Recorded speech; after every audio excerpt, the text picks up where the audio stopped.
Assalamualaikum warahmatullahi wabarakatuh. Perkenalkan, nama saya Dwi Fajar Utami dari Program Studi Pendidikan Guru Sekolah Dasar semester 4, Fakultas Keguruan dan Ilmu Pendidikan Universitas Muhammadiyah Kota Bumi. Di sini, saya akan memaparkan materi mengenai pemilihan, pendekatan, metode, dan teknik pembelajaran untuk memenuhi tugas mata kuliah perencanaan pembelajaran dosen pengampu Bapak Rohmani Magister Pendidikan. Dalam pemilihan pendekatan, metode, dan teknik pembelajaran, di sini saya akan memaparkan mengenai yaitu definisi pendekatan pembelajaran, kedua, definisi metode pembelajaran, ketiga, definisi teknik pembelajaran, keempat, jenis-jenis pendekatan pembelajaran, kelima, ciri-ciri umum pendekatan dan metode pembelajaran yang baik, serta yang keenam, prinsip-prinsip penentuan pendekatan dan metode pembelajaran, serta yang terakhir yaitu jenis-jenis metode pembelajaran. Pertama, kita harus mengetahui definisi pendekatan pembelajaran. Apa yang dimaksud dengan definisi pendekatan pembelajaran? Definisi pendekatan pembelajaran adalah merupakan sebuah aktivitas guru dalam memilih kegiatan pembelajaran. Jadi, pendekatan pembelajaran adalah aktivitas guru dalam memilih kegiatan pembelajaran yang akan diajarkan pada proses belajar mengajar di dalam kelas.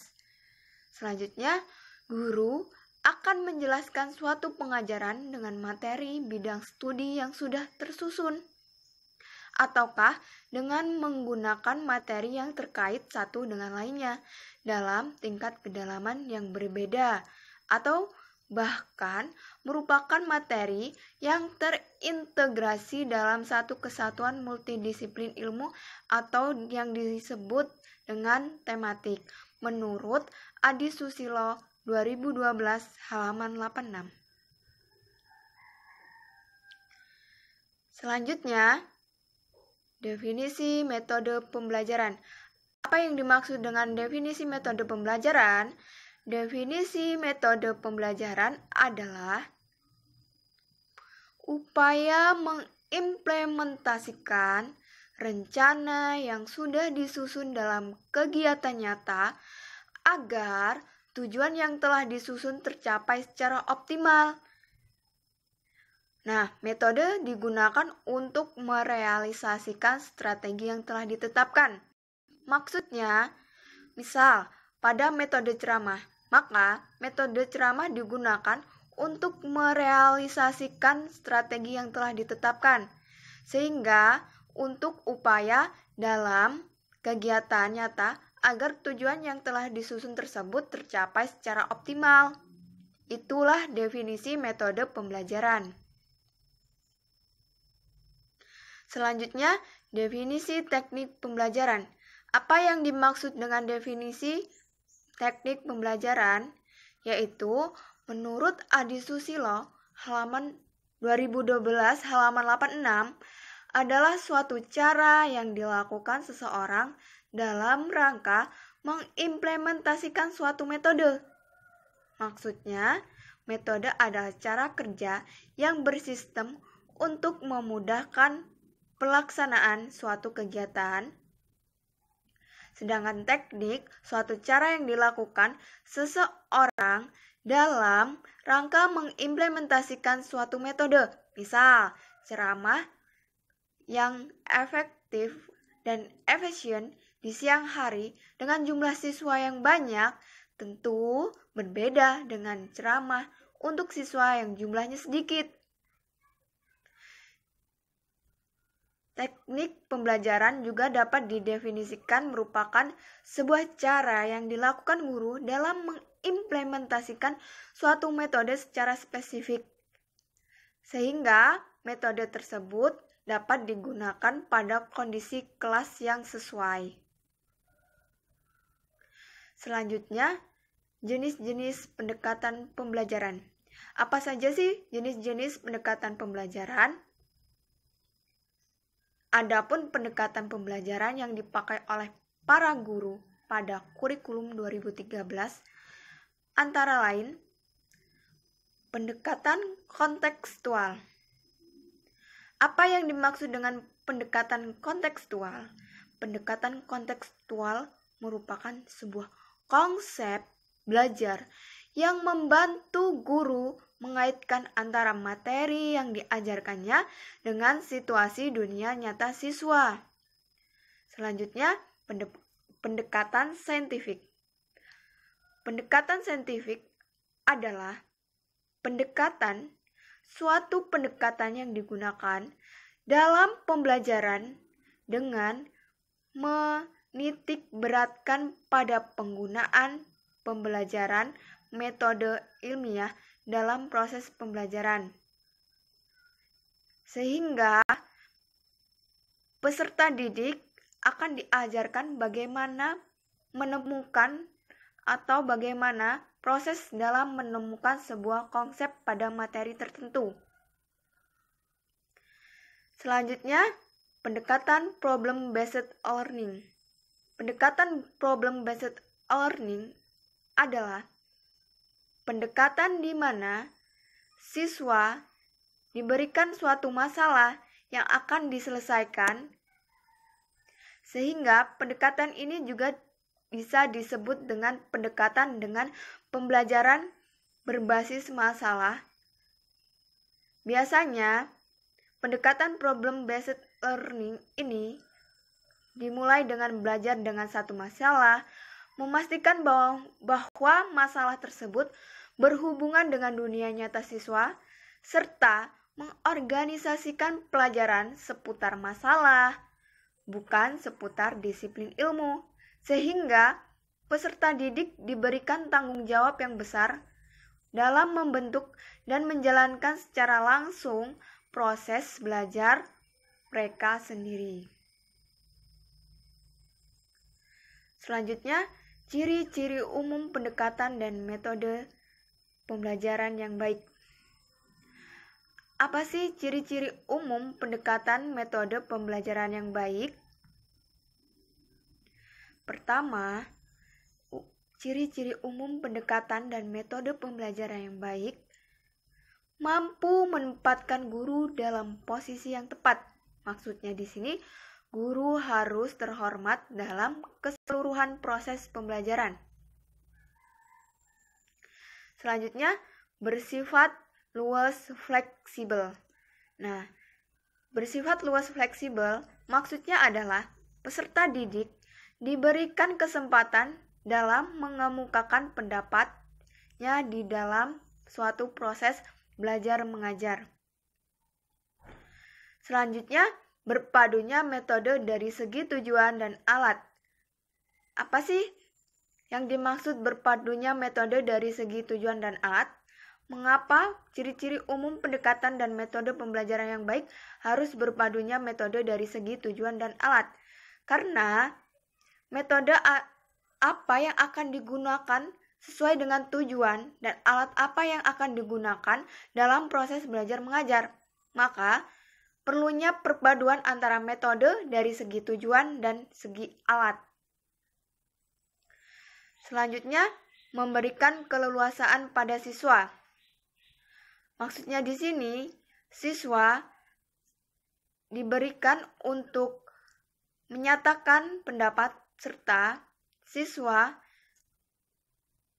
memiliki daya watak yang berbeda sehingga kita harus menyesuaikan pada keleluasaan pada siswa tersebut.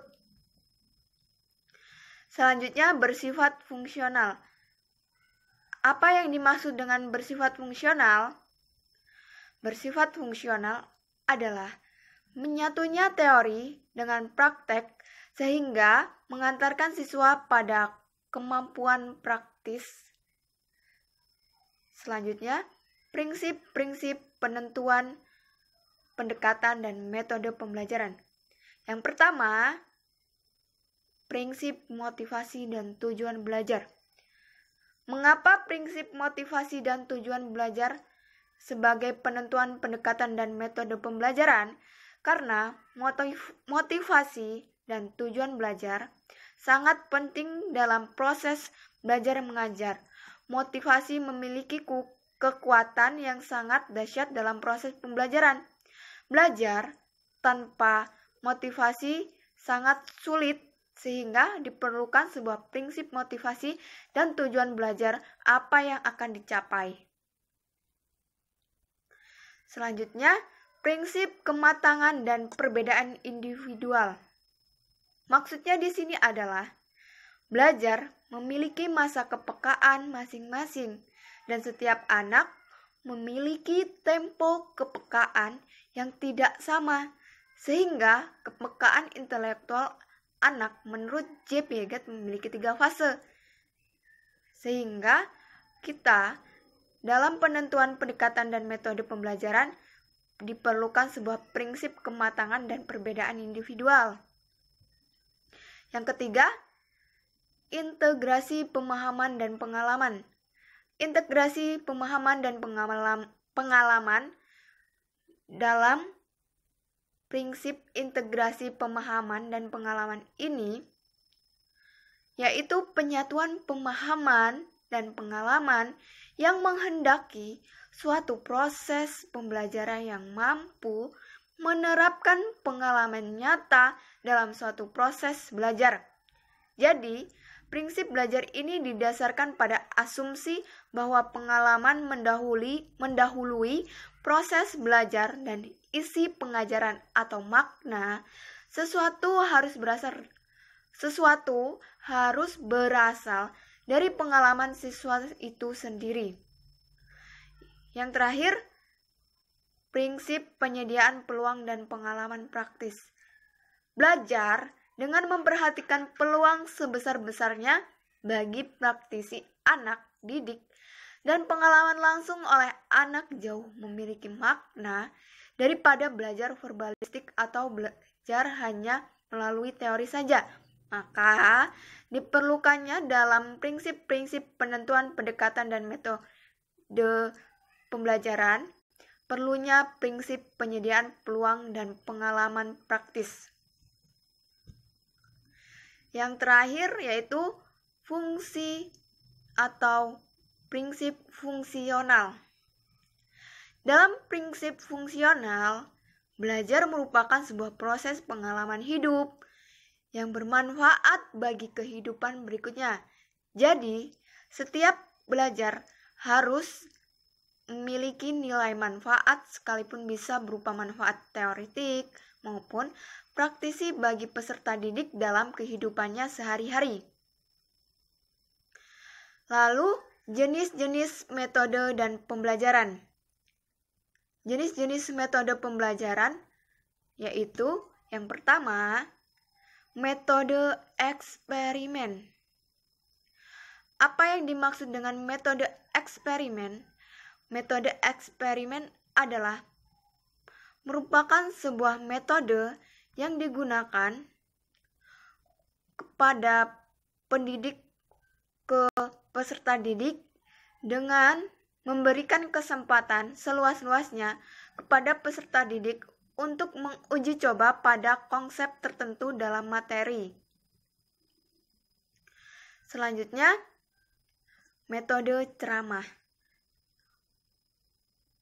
Tentu tidak asing metode ceramah ini karena sering digunakan atau sering dipakai oleh pendidik maupun guru.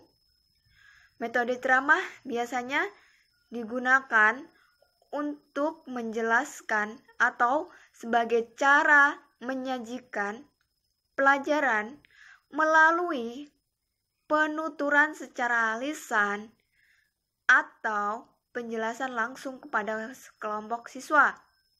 Metode ceramah merupakan cara yang digunakan untuk mengimplementasikan strategi pembelajaran ekspositori. Metode ceramah merupakan metode yang sampai saat ini sering digunakan setiap guru. Selanjutnya, metode simulasi. Apa yang dimaksud dengan metode simulasi? Metode simulasi adalah metode di mana metode tersebut biasanya digunakan untuk berpura-pura atau berbuat seakan-akan sebagai metode mengajar. Simulasi dapat diartikan sebagai cara penyajian pengalaman belajar dengan menggunakan situasi tiruan untuk memahami tentang konsep materi yang akan dijelaskan atau prinsip keterampilan tertentu. Simulasi dapat digunakan sebagai metode mengajar dengan asumsi tidak semua proses pembelajaran dapat dilakukan secara langsung pada objek yang sebenarnya, maka diperlukannya metode simulasi. Yang keempat, metode demonstrasi. Apa yang dimaksud dengan metode demonstrasi? Metode demonstrasi adalah metode di mana penyajian pelajaran dengan memperagakan dan mempertunjukkan kepada siswa tentang suatu proses, situasi, atau benda tertentu. Misal, pada diorama, menggunakan diorama itu juga merupakan sebuah metode demonstrasi. Baik sebenarnya atau hanya sekedar tiruan. Lalu, yang terakhir, metode diskusi. Dalam metode diskusi adalah metode pembelajaran di mana siswa pada suatu permasalahan dihadapkan suatu permasalahan. Tujuan utama metode diskusi ini adalah untuk memecahkan suatu permasalahan, menjawab pertanyaan, menambah dan memahami pengetahuan siswa, serta untuk membuat suatu keputusan. Jadi, metode diskusi bukanlah debat yang bersifat mengadu argumentasi. Diskusi lebih bersifat bertukar pengalaman maupun pendapat. Terakhir, kesimpulan. Pendekatan pembelajaran merupakan jalan yang akan ditempuh oleh guru dan siswa dalam mencapai tujuan instruksional untuk suatu satuan instruksional. Metode adalah bagaimana upaya mengimplementasikan rencana yang sudah disusun dalam kegiatan nyata agar tujuan yang telah disusun tercapai secara optimal. Sedangkan teknik adalah suatu cara yang dilakukan seseorang dalam rangka mengimplementasikan suatu metode. Faktor-faktor yang perlu diperhatikan dalam penggunaan teknik pembelajaran yaitu tujuan belajar, bahan belajar, siswa, guru, waktu, dan fasilitas belajar dan sarana belajar. Sekian dari presentasi saya.